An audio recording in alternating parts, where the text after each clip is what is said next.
வணக்கம் நேயர்களே. இன்றைய நாளிதழ்களில் இன்று பத்திரிகைகளோடு உங்களை சந்திப்பதில் மிகுந்த மகிழ்ச்சி அடைகின்றோம். ஆம் நேயர்களே, இன்று செவ்வாய்க்கிழமை ஆவணி மாதம் 20ஆம் தேதி நாளிதழ்களோடு உங்களை சந்திப்பதில் நாம் மிகுந்த மகிழ்ச்சி அடைகின்றோம். இந்த மாதத்தை பொறுத்தவரை இந்த நாட்டிலே திருவிழா காலங்கள் என்றே சொல்ல முடியும். அதாவது வழிபாட்டு ரீதியாக உற்சவ காலங்கள் தான் தெற்கிலும் வடக்கிலும் நாட்டின் அனைத்து பகுதிகளிலும் இங்கே இடம்பெறுகின்றன. ஆடிப்பூரம் போன்ற வழிபாட்டு நிகழ்வுகள் மற்றும் பௌத்தர்களுடைய வழிபாட்டு நிகழ்வுகள் என்றெல்லாம் நாடளாவிய ரீதியிலே இடம்பெற்று வருகின்ற நேரத்திலே இங்கு யாழ்ப்பாண நகரத்திலே வரலாற்று சிறப்புமிக்க நல்லூர் கந்தசுவாமி கோயில் ஆலய மகோற்சவம் இடம்பெற்று வரும் அதே வேளையிலே கண்டி தலதா மாளிகையின் ரேந்தொலி பெரகரா நேற்று அழகான முறையிலே இங்கே நிறைவேறி இருக்கின்றது. இது ஒரு மிகவும் வரலாற்று சிறப்பு மிக்கதும் இலங்கைக்கு மிக ஏராளமான உல்லாச பயணிகளை கவரக்கூடிய ஒரு அழகிய ஒரு கலாச்சார மத நிகழ்வாகவும் இந்த கண்டி எசல பெரகர இடம்பெறுவது குறிப்பிடத்தக்க விடயமாக இருக்கின்றது. இந்த ஒரே பெரகராவிலேயே மத நடவடிக்கைகள் மாத்திரமல்ல, எமது இலங்கையருடைய கலை கலாச்சாரங்கள் கூட நல்ல முறையிலே பிரதிபலிப்பதையும் காணக்கூடியதாக இருக்கின்றது. இதன் காரணமாகத்தான் ஏராளமான வெளிநாட்டு பயணிகள் கூட இந்த பெரகராவை காண்பதற்காக கூட இந்த காலகட்டங்களிலே இலங்கைக்கு வருகின்றார்கள் என்பதும் குறிப்பிடத்தக்க விடயமாக இருக்கின்றது. அதே சமயம் இங்கிருக்கின்ற ஏனைய விடயங்களை எடுத்து பார்ப்போமே. ஆனால் இந்த ஆண்டு தேர்தல் பிரசாரத்திலே, அதாவது ஜனாதிபதி தேர்தல் பிரசாரங்களிலே தேர்தல் விஞ்ஞாபனங்களோ இல்லை வாக்குறுதிகளோ மற்றும் பிரசார நடவடிக்கைகளோ எந்த விதமான விதத்திலும் மக்களை கவரப்போவதில்லை. ஒரு ஆக்கபூர்வமான மிகவும் நம்பத்தகுந்த சரியான திட்டங்கள் மூலம்தான் மக்களை இங்கே மக்களை ஈர்க்க முடியும், கவர முடியும், அவர்களுடைய நன்மதிப்பை பெற முடியும் என்று இங்கே பல்வேறு பகுதிகளிலிருந்து நடத்தப்பட்ட ஒரு தேர்தல் வாக்கெடுப்புகள், அதாவது தேர்தல் கண்காணிப்புகள் மூலமாக அறியப்பட்டிருப்பதை நாம் காணக்கூடியதாக இருக்கின்றது. அதேவேளை இங்கிருக்கின்ற மற்றொரு முக்கியமான விடயம்தான் இத்தடவை தேர்தலிலே ஒரு வாக்காளருக்கு 150 ரூபாய் வீதத்தில் மாத்திரம்தான் ஒருவரால் செலவழிக்க முடியும் என்ற, அதாவது வேட்பாளர்களால் செலவழிக்க முடியும் என்ற ஒரு தீர்மானம் தற்போது தேர்தல் திணைக்களத்தினால் அறிவிக்கப்பட்டிருக்கின்றது. 13,000 வாக்களிப்பு நிலையங்கள் நாடளாவிய ரீதியிலே இங்கே வழங்கப்பட்டிருப்பதை அவதானிக்கக்கூடியதாக இருக்கின்றது. அதேவேளை ஜனாதிபதி ரணில் விக்ரமசிங்க, அதாவது சுயேட்சை வேட்பாளராக களமிறங்கியிருக்கின்ற ஜனாதிபதி ரணில் விக்ரமசிங்க அவர்களுக்கு இத்தடவை சிலிண்டர் எரிவாயு ஒரு சின்னமாக வழங்கப்பட்டிருப்பதை இங்கே காணக்கூடியதாக இருக்கின்றது. ஆம் நேயர்களே, ஏனெனில் இந்த சிலிண்டர் எரிவாயு என்பது இதன் மூலம் நாட்டு மக்களிடையே எவ்வளவு தூரம் ஒரு பிரபலமான ஒரு பொருளாக மாறியிருக்கின்றது என்பதையும் கூட நாம் மறுபுறத்திலே காணக்கூடியதாக இருக்கின்றது. அடுத்தபடியாக இன்று வெளியாக இருக்கின்ற பத்திரிகைகளை நாம் ஒவ்வொன்றாக பார்ப்போம். இன்று வீரகேசரி பத்திரிகைகளை நாம் எடுத்துக்கொண்ட விடயத்தை பார்ப்போமே. ஆனால் ஜனாதிபதி ரணிலுடன் புரிந்துணர்வு ஒப்பந்தம் பெருந்தோட்ட மக்களின் கோரிக்கைகளை அடிப்படையாக கொண்டு கைச்சாத்திடப்படும் செந்தில் தொண்டமானவர்கள் இதனை கூறியிருக்கின்றார். இலங்கை தொழிலாளர் காங்கிரஸ் தேசிய சபையில் எடுத்துள்ள தீர்மானம் ஜனாதிபதி ரணில் விக்ரமசிங்கவுக்கு அழைக்க வைக்கப்பட்டுள்ளது. அதற்கமைய தேர்தலுக்கு முன்னர் பெருந்தோட்ட மக்கள் சார்பில் முன்வைக்கப்பட்டுள்ள கோரிக்கைகளை அடிப்படையாக கொண்டு ஜனாதிபதியுடன் புரிந்துணர்வு ஒப்பந்தம் ஒன்றில் கைச்சாத்திட தீர்மானித்துள்ளதாக இலங்கை தொழிலாளர் காங்கிரஸ் தலைவர் செந்தில் தொண்டமானவர்கள் இங்கே கூறியிருப்பதை அவதானிக்கக்கூடியதாக இருக்கின்றது. இது ஒரு நல்ல நடவடிக்கை என்று சொல்ல முடியும்.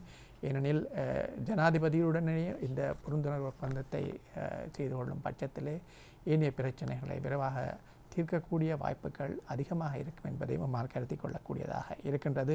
அதேவேளை ஸ்ரீலங்கா பொதுஜன பெரமுனவின் ஜனாதிபதி வேட்பாளர் நாமல் ராஜபக்ஷ கண்டி ஸ்ரீ செல்வ விநாயகர் ஆலயத்துக்கு நேற்று விஜயம் செய்து வழிபாடுகளில் ஈடுபட்ட போது எடுத்துக்கொள்ளப்பட்ட படத்தையும் நாம் இங்கே அவதானிக்க முடிகின்றது. அதேவேளை எம்மை வெற்றி பெற செய்ய மக்கள் தீர்மானித்து விட்டனர் என்று எதிர்க்கட்சி தலைவர் சஜித் பிரேமதாஸ் அவர்கள் இங்கே கூறியிருப்பதையும் காணக்கூடியதாக இருக்கின்றது. நாவலப்பிட்டியிலே இடம்பெற்ற தேர்தல் பிரசார கூட்டத்திலே அவர் இதனை தெரிவித்திருக்கின்றார். அதேவேளை நாடு முழுவதும் பிரசாரம் செய்வேன் என்று முன்னாள் ஜனாதிபதி மஹிந்த ராஜபக்ஷ அவர்கள் கூறியிருப்பதை காணக்கூடிய இருக்கின்றது. கழனி ரஜமகா விகாரையில் நேற்று வழிபாடுகளில் ஈடுபட்டதன் பின்னர் ஊடகங்களுக்கு கருத்து வெளியிட்ட போதே ஜனாதிபதி வேட்பாளரும் தனது புதல்வருமான நாமல் ராஜபக்ஷவுக்காக நாடு முழுவதும் அவரது வெற்றியை வேண்டி தாம் பிரசாரம் செய்யப்போவதாக மஹிந்த ராஜபக்ஷ அவர்கள் கூறியுள்ளதையும் காணக்கூடியதாக இருக்கின்றது.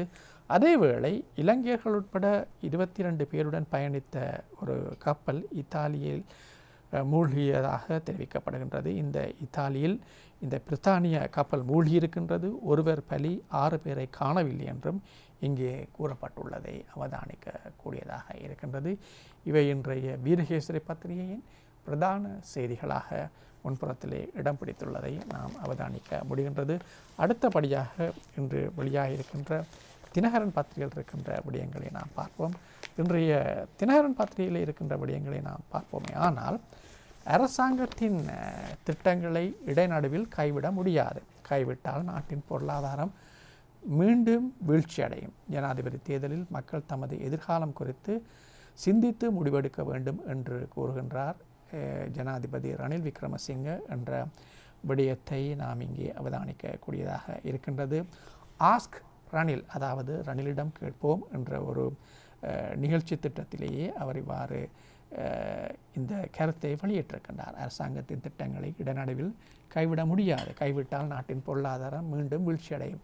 இது எந்த ஒரு வேட்பாளர் வந்தாலும், எந்த ஒருவர் ஜனாதிபதியாக வந்தாலும் இது ஒரு நிலையான ஒரு நடவடிக்கையாகத்தான் இருக்க வேண்டியதாக இருக்கின்றது. ஏனெனில் அபிவிருத்தி திட்டங்களை இடைநடுவில் கைவிடுவோம், ஆனால் ஏற்கனவே பொருளாதார ரீதியாக ஒரு தளம்பல் நிலையில் இருக்கின்ற நாடு பொருளாதார ரீதியாக வீழ்ச்சியடையும் என்பதுதான் அனைவருக்கும் தெரிந்த விடயம். இதனே ஜனாதிபதி ரணில் விக்ரமசிங்க அவர்களும் எடுத்துரைத்திருப்பதை அவதானிக்கக்கூடிய இருக்கின்றது. அரசாங்கத்தின் திட்டங்களை இடைநடுவில் கைவிட முடியாது என்று அவர் இங்கே கூறியிருக்கின்றார். வரலாற்று சிறப்புமிக்க கண்டி ரந்தொலி பெரஹராவினுடைய இறுதி அந்த பெரஹர நேற்று மிக அழகான முறையில் இடம்பெற்றிருக்கின்ற காட்சியையும் இங்கே நாம் காணக்கூடிய இருக்கின்றது. எனவே இந்த காட்சியை நாம் பார்க்கும் பொழுது கண்டி தலதா அந்த புனித சின்னத்தின், புனித தந்தத்தின் ஆசி எமது நாட்டு மக்கள் அனைவருக்கும் கிடைக்க வேண்டும் என்பதையும் இத்தருணத்திலே நாம் பிரார்த்தித்துக் கொள்கின்றோம். வீழ்ச்சியடைந்திருந்த நாட்டை பொறுப்பேற்க மறுத்த சஜித் அன்று தட்டி கழித்ததாக சாகல கூறியிருக்கின்றார், சாகல ரத்நாயக்க கூறியிருக்கின்றார் என்ற விடயத்தையும் நாம் இங்கே அவதானிக்கக்கூடியதாக இருக்கின்றது. அரசியல்வாதிகளுக்கு மதுபான விற்பனை அனுமதி பத்திரமா? கலால் திணைக்கள ஆணையாளர் குணசிறி மறுப்பு. அதாவது இந்த காலகட்டத்திலே இங்கு வாக்காளர்களை கவர்வதற்காக எந்த ஒரு நடவடிக்கைகளையும் இங்கு வேட்பாளர்கள் செய்வதற்கு தயாராக இருப்பார்கள். இதை கருத்தில் கொண்டு அரசியல்வாதிகளுக்கு மதுபான விற்பனை அனுமதி பத்திரம் வழங்கப்படுகின்றதா? கலால் திணைக்கள ஆணையாளர் குணசிறி அதற்கு மறுப்பு தெரிவித்திருக்கின்றார். அப்படி எதுவும் தமது திணைக்களம் மூலமாக இடம்பெறவில்லை என்று அவர் கூறியிருப்பதை அவதானிக்க முடிகின்றது. கருப்பு பணத்தை வெள்ளையாக்க சிலர் ஜனாதிபதி தேர்தலில் போட்டி. மல்வத் மகாநாயக்க தேரர் முன்னிலையில் பிரதமர் தினேஷ் குணவர்த்தன கூறியிருக்கின்றார் என்ற விடயம் படத்தோடு இங்கே காணப்படுகின்றது. மல்வத்த மகாநாயக்க தேரர் முன்பாக அவர் ஆசீர்வாதம் பெறுகின்ற காட்சியையும் நாம் இங்கே அவதானிக்க முடிகின்றது. அதே சமயம் இந்த நாட்டிலே அதாவது உலகளாவிய ரீதியிலே பல வியாதிகள் அவ்வப்போது வந்து போவது ஒரு வழக்கமாக இருக்கின்றது.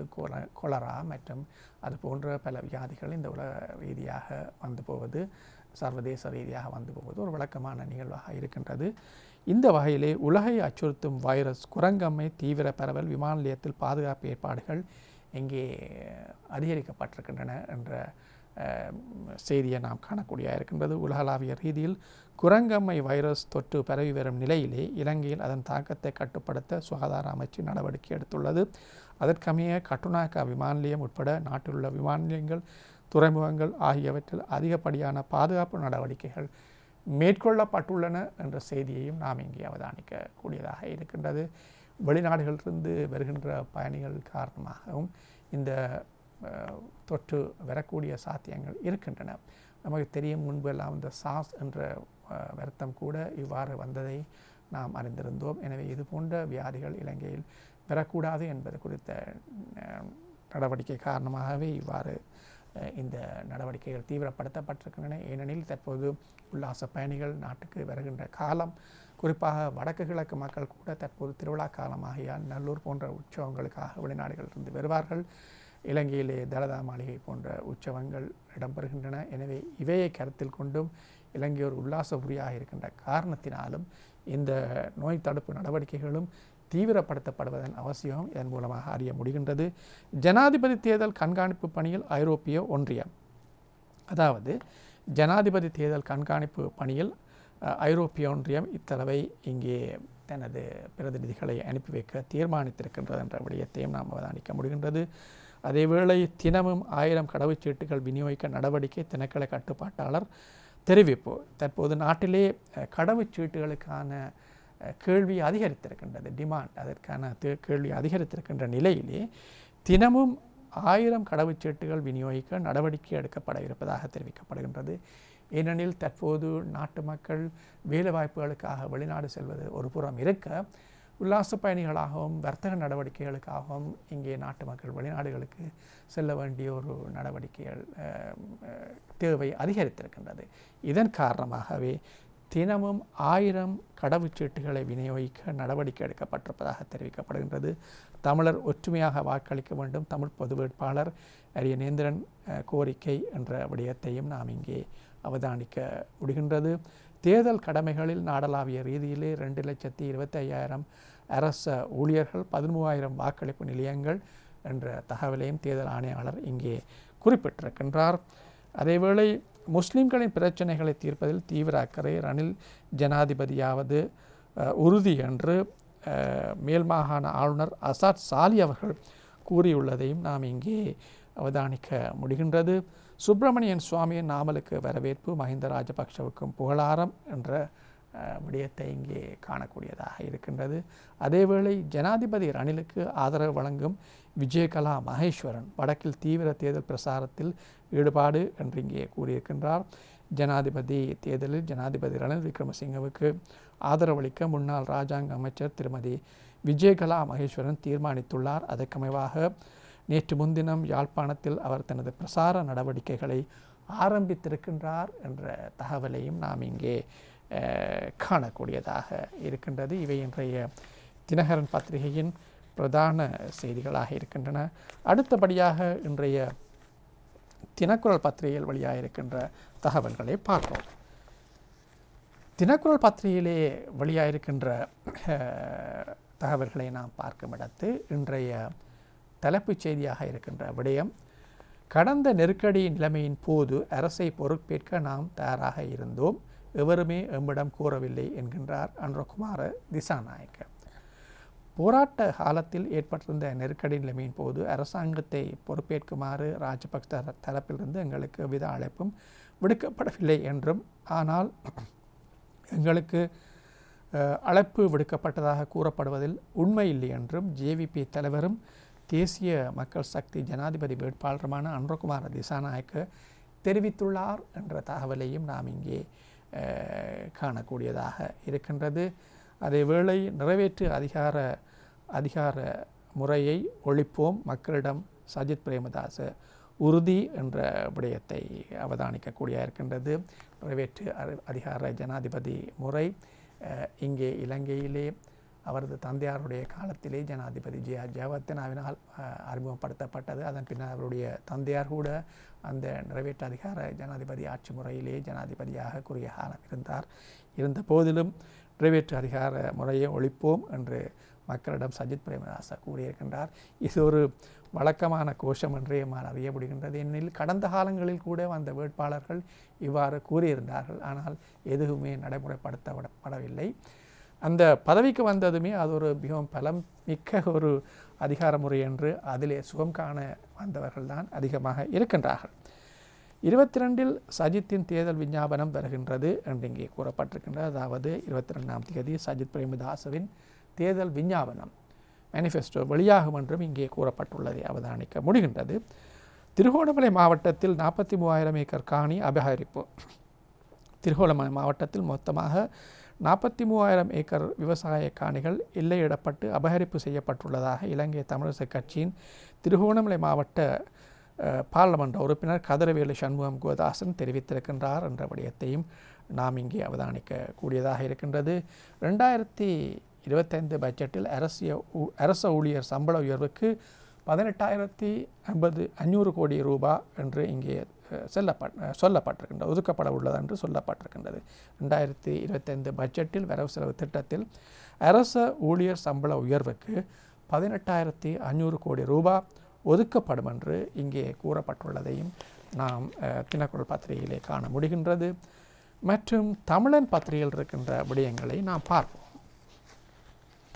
தமிழன் பத்திரிகையிலே எம்பிக்கள் பாய்ச்சல் கட்சித்தாவல்களுக்கான இரகசிய பேச்சுக்கள் உச்சக்கட்டத்தில் இவ்வாறும் எம்பிக்கள் பலர் பல்டி அடிக்கும் சாத்தியக்கூறு என்று தெரிவிக்கப்படுகின்றது. தேர்தல் காலம் நெருங்கி வரும் பட்சத்திலே இந்த பல்டி அடிக்கும், அதாவது அங்குமிங்குமாக பாய்ச்சல் நடவடிக்கைகள் இடம்பெற இருப்பதை நாம் கடந்த பல தேர்தல் நடவடிக்கைகளின் போது கூட கண்டிருந்தோம். இது மிகவும் ஒரு கேவலமான ஒரு ஜனநாயக நடைமுறை என்றே சொல்ல முடியும். இதன் மூலம் ஒரு உறுதியான கட்சி நிலைப்பாட்டையோ கொள்கை நிலைப்பாட்டையோ பாராளுமன்ற உறுப்பினர்களோ அரசியல்வாதிகளோ கொண்டிருக்கின்றார்களோ என்பது கூட ஒரு கேள்விக்குரியதாகவே இருக்கின்றது. எனவே இத்தடவை எம்பிக்கள் பாய்ச்சல் இந்த வாரங்களிலே ஆரம்பமாகும் என்றும் இந்த கட்சி தாவல்களுக்காக பேரம் பேசப்படுகின்றது என்றும் இந்த ஹோஸ்ட் ட்ரேடிங் என்று சொல்லப்படுகின்ற அவர்களுக்கு தேவையான சலுகைகளை வழங்குகின்ற நடவடிக்கைகள் கூட தற்போது முன்னெடுக்கப்பட்டு வருகின்றன என்றும் தெரிவிக்கப்படுகின்றது.